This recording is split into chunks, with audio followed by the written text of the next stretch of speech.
మెదక్ జిల్లా వెల్దుర్తి మండల కేంద్రంలోని దేవతల చెరువులో సోమవారం ఉచిత చేప పిల్లలను విడుదల చేశారు. మత్స్య సహకార సంఘం ఆధ్వర్యంలో గంగపుత్రుల సహకారంతో ఏర్పాటు చేసిన కార్యక్రమానికి గ్రామ సర్పంచ్ ఆదర్శ్ ముఖ్య అతిథిగా హాజరయ్యారు.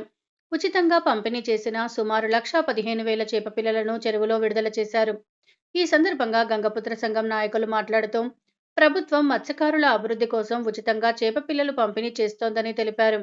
ఈ కార్యక్రమంలో సర్పంచ్ ఆదర్శ్, వార్డు నంబర్లు మహేష్, పవన్ రాజ్ యాదగిరి, ఫిషరీ అసిస్టెంట్ ఏ బసవరాజు, సిహెచ్ యాదగిరి, గంగపుత్ర అధ్యక్షుడు బాలరాజ్, ఉపాధ్యక్షుడు అశోక్, క్యాషియర్ మంగళంపల్లి శ్రీనివాస్, సురేష్, మల్లేష్ యాదగిరి, మధు, చిన్నస్వామి, సత్యనారాయణ, రమేష్, ఇతర గంగపుత్ర సభ్యులు పాల్గొన్నారు.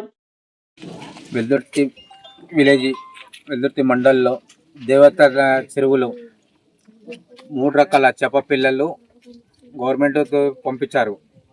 అది 1,15,810 చేప పిల్లలు వదిలాము. 3 రకాలు బొచ్చే, రౌట, మిరుగ.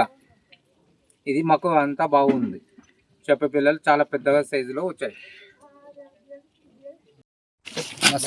తెలంగాణ ప్రభుత్వంలో ముత్తు శాఖ ఆధ్వర్యంలో జరుగుతున్నటువంటి సంక్షేమ పథకాలలో వెల్దుర్తి మండలం వెల్దుర్తి గ్రామంలో దేవతల చెరువులో 3 రకాల చేప పిల్లలు ఇవ్వడం జరిగింది. దాని సందర్భంగా ఈ మృతు శాఖ వారికి మరియు గంగపుత్ర సంఘం వారికి హృదయపూర్వక ధన్యవాదాలు తెలుపుతున్నాను. ఈరోజు వెల్దుర్తి వెల్దుర్తిలో దేవతల చెరువులో గంగపుత్రుల ఆధ్వర్యంలో చేప పిల్లలు విడవడం జరిగింది. 1,15,810 3 రకాల చేపలు, రవ్వ, బొచ్చు, మిరుగ. ఇటు కార్యక్రమానికి గంగపుత్రులు నన్ను పిలిచినందుకు ఎంతో సంతోషం వ్యక్తం చేస్తున్నాను. వారికి కృతజ్ఞతలు తెలుపుతున్నాను.